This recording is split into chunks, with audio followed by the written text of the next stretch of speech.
The technocratic elite consistently create new methods and schemes to control the masses, and one of those strategies is the bail-in.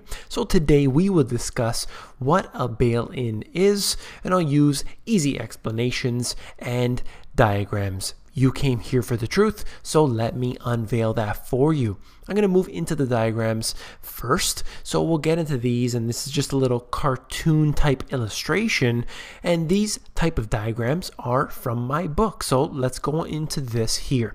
You take your money that you made from your job, let's say, and you deposit it into the bank, and you assume at this point that your money is safe, it's in good hands in the bank, and anytime you want to take your money out, that you can do so. But of course, that's not the case, because they steal your money, and we know this because they use fractional reserve banking. The reserve ratio, how much they actually have to keep in the bank, can sometimes be as low as 3%. And this is obviously going to show you that if everyone wanted to pull out their money, they simply wouldn't have it. So what are they doing with that money? In fact, they're gambling. And this is very, very real, because we see that sometimes when they gamble, they take losses. So we're going to move on to the next diagram here that shows you just that. Occasionally they're left with only a little bit in their vaults, and what happens is that they call an emergency. They begin yelling and screaming to the government, please save us, please help us, because your citizens are going to be in trouble, so you have to help us out. Now, the one strategy that they have been implementing globally now, and I'll get into that in a moment, is called the bail-in. And I'm illustrating that with this pie chart. And essentially, they take a piece of the pie for themselves. And where does it go? Well, the diagram shows you it's going back into the bank. But of course, it's not going back into your account. It is going back into their gambling schemes so that they can repeat the cycle yet again. It's a way for them to confiscate wealth from the individuals. And where does that leave you? In poverty. And that is simply what I wanted to show with these diagrams here. This is a very, very realistic look using cartoons to actually depict how this works. So let's break this down, show you real life examples of how this is going on today. The obvious one is Cyprus. For those of you who don't know, the Bank of Cyprus executes a depositor bail-in. This is out of the Telegraph. Savers in the Bank of Cyprus took a hit on Sunday as 37.5% of their uninsured deposits were converted to equity. And they were yelling and screaming on the streets, but of course that did nothing. So what exactly happened here? Well, the banks ran into some trouble. Now, regardless of what that is, that trouble, they essentially felt that we would steal money from the individuals in their uninsured deposits, and they're just going to put that back into their banks for recapitalization. Now, this is one real example that took place in this just recently in 2013, in fact. And here we are having to understand the fact that this is being implemented globally. But if you talk about it, they suggest that this isn't real. This isn't going to happen. Don't worry about it. We're much stronger than Cyprus. But hang on for a moment as we go through these articles here. Under the new so-called quote bail-in rules, globally, systemic banks will have to hold total loss absorbing capacity, equity, or debt that can be converted into shares of at least 16 to 20% of their assets weighted for risk. So this is what they're saying. They have globally systemic banks. They have big banks, what they call too big to fail. But with the bailouts, that was very unpopular. Of course, having to bail out the banks using trillions upon trillions of dollars to bail out these banks, that is simply not popular, not good for the politicians. So they'll use another scheme called a bail-in. Now, when Canada had this bail-in regime, as they called it, and they actually put it in their Action Plan 2013, which I'll discuss later on here. They actually said later on that this is not going to happen. It's going to be not the taxpayers. They're not going to get involved. Those people, their bank accounts, not going to get involved. This is just special funds that we set up that is just money sitting there for a rainy day, and we'll use that to have to bail out the banks. But the question I have is, if you had these rainy day funds, why did you have to use the bailout scheme only a few years back in the financial crisis? Where exactly was that money at that time? Why did you have to steal trillions of dollars from the taxpayers around the world in order to bail out the system? Well, the fact is that that money is not there. They gamble it over and over again. And how many times are we going to be swindled by their lies, by the propaganda? Well, I, for one, am not going to be swindled any longer. Let's look at this article out of the RT. New rules are being proposed that will force creditors, not taxpayers, remember that, to carry the losses of banks deemed too big to fail. The plans came after Western taxpayers were asked to pay trillions of dollars to bail out the banks in the 2008 financial crisis. It's practically exactly what I said, showing you on the previous tab. So I'll move on. The new global rules will force creditors to bear bank losses, ensuring that taxpayers' money should never be used to bail out banks. This is a complete joke, because look at what happened in Cyprus, and watch, they're not the only ones, and look how this is being implemented globally. I'm going to move on, so much to cover. Right here, Brisbane G20 Summit back in 2014, they all gathered together and all implemented the bail-in rules. They said, look, we all have to steal money from the people. It can't be just one country. Let's all do it. Let's all make this part of our new system of theft, ending too big to fail. The bail-in tool is a key component of the set of resolution powers that national authorities should have in place to deal with failing financial institutions. You could read the details for yourself. However, when you look into it, it essentially always says the same thing. I'll read you all these tabs in here coming up. They're all going to say the same thing. I'll move on quickly through them. But essentially, we don't want too big to fail. We don't want the bailouts. We don't want taxpayers affected. So we're going to implement something called a bail-in, which is going to be basically the saving grace for anything that should happen. We're going to use the creditors. They're not going to have to use the depositors. That's what they continue to say. I'm not believing it for a second, and I'll show you right here. One example, Dutch Bundesbank. One-off wealth levy, assessing the pros and cons and the importance of creditability.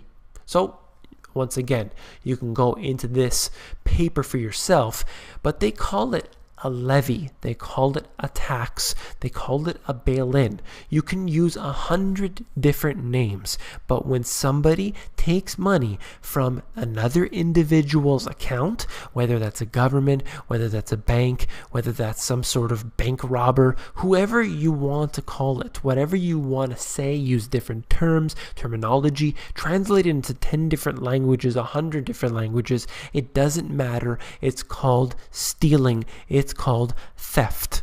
And that is the way I look at it. I always break it down to the most simplest terms. Call it a levy, Dutch Bundesbank. Call it a levy, that's fine. It's theft. Let's move on right here. Just more supporting evidence for this out of Market Watch. Germany okays plan to make creditors prop up the banks. And of course, they'd say that essentially they were the first to do this. The new bail-in rules are part of a package of German legislation on the European Banking Union, an ambitious project to centralize bank supervision in the Eurozone, and when banks fail, to organize their rescue or winding up at a European level. Once again, they're going to use the bail-in that is now a global policy. This is Germany, one of the strongest countries in the world, but of course, they're facing all of the same exact dangers. Look at this. In the UK, the strategy developed on the basis of powers provided by the UK Banking Act of 2009. So this goes far back, but right here, such a strategy would involve the bail-in brackets write down or conversion of creditors at the top of the group in order to restore the whole group to solvency. This is right from the FDIC.gov. They're talking about this information about the UK implementing the bail-in regime, whatever you want to call it. Again, this is obviously and clearly a global policy. What about this? The Action Plan 2013 from Canada, they said the banks are strong. We will not have an issue. But what happened only a few years ago during the financial crisis when Bloomberg got the information that said that Canadian banks received bailouts from the Federal Reserve? How do you explain that? I thought they said that that Canadian banks never received a bailout. Oops, the information was leaked. Look at this. The government proposes to implement a, quote, bail-in regime for systemically important banks. This regime will be designed to ensure that in the, of course, unlikely event that a systemically important bank depletes its capital, the bank can be recapitalized and returned to viability through the very rapid conversion of certain banks' liabilities to regulatory capital. Once again, call it what you want. It's called theft. They say that they, in fact, had these special funds set up. Don't worry. It's not the depositors that are going to be affected. It's these special funds that we have set up. Call it what you want. It's not true. Let's move on right here. Out of Bloomberg, Austria implemented the EU resolution rules with a law that made a bail-in option available this year ahead of the block-wide deadline. Only Germany and the UK did the same, and I was covering those a moment ago.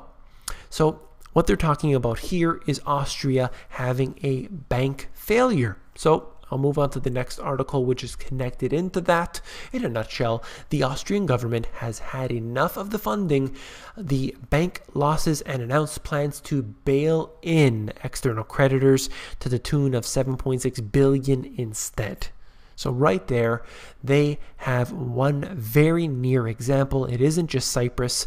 It is a bail-in being implemented in Austria in a limited environment, of course, but it will continue. This will spread. This will be the new bailouts. So your money that's in the banking system is at risk. This is why I tell every single person, you do not keep savings in the bank. Yes, we need money in the bank to pay off the bills that we have, and we work a 9-to-5 job and the money gets deposited in there. I totally understand that you need this account.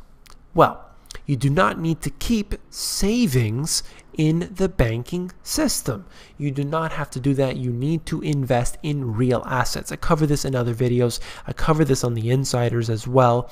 So I won't cover that here, but essentially I'll just tell you that your money in the banking system is at risk. I'm consistently asked about the credit unions. Are they safer than the banks? And I'm going to do a whole video on this, but just to give you a little tidbit of information right now, just to say that yes, in a way they could be seen as being safer. They do not have all the derivatives and all this other exposure on top of it, but you are still banking with the same currency, and the currency itself is flawed. It's going to come down. It's going to all collapse. All the dominoes will fall, and your money will be at risk still.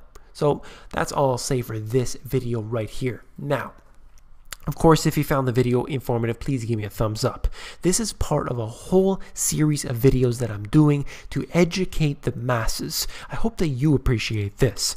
Now, the reason I'm doing these type of videos is, of course, you guys, you may know all of this information. You may have seen it. I've covered a bunch of this on the channel before.